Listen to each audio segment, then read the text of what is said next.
Picked up a nice little purchase the other day, a little market on the side of the road. The interesting part of this is I haven't got a clue what it is. I need some help from people with experience about Asian knives. It's in Thailand, there it is, and there's the blade. What I need is, can you guys, all your knowledge out there of Asian knives or any sort of knives, tell me what's the purpose for that very early version of a serrated knife, a big piece out of it like that. Thailand, central Thailand. This is not a tourist knife. There it is there, and there's the blade. There's some interesting little decoration along the top edge on both sides.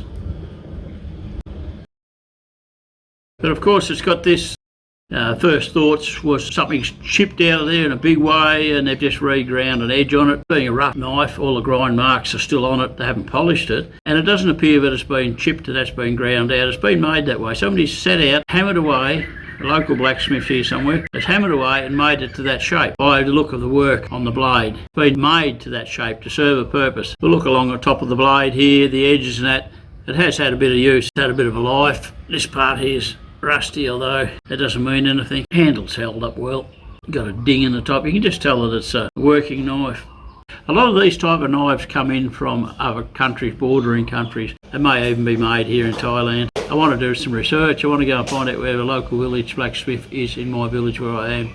Anyway, I'll tell you what, every time I touch that edge, it's got a very nasty, sharp feeling to it. Even though it's a rough looking edge, I don't know if you can see it there in the sunlight. It's not a fancy sharpened edge, but it's got a very feeling of sharpness to it. It would be high carbon steel. They only make these things out of high carbon steel. They don't worry about banging out something that's not going to hold an edge. A lot of work to make something out of a bit of mild steel. They wouldn't do that.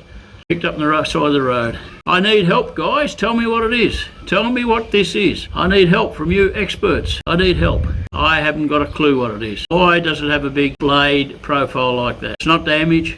It's been made that way. Give us some advice, guys. Give us some help. Tell me what it's all about. I better show you the sheath. Quite nice. That's had a bit of a touch up with a bit of lacquer or something. Or a bloke sat it on a stall on the side of the road. But the knife itself, it hasn't been polished, hasn't been steel wooled or anything.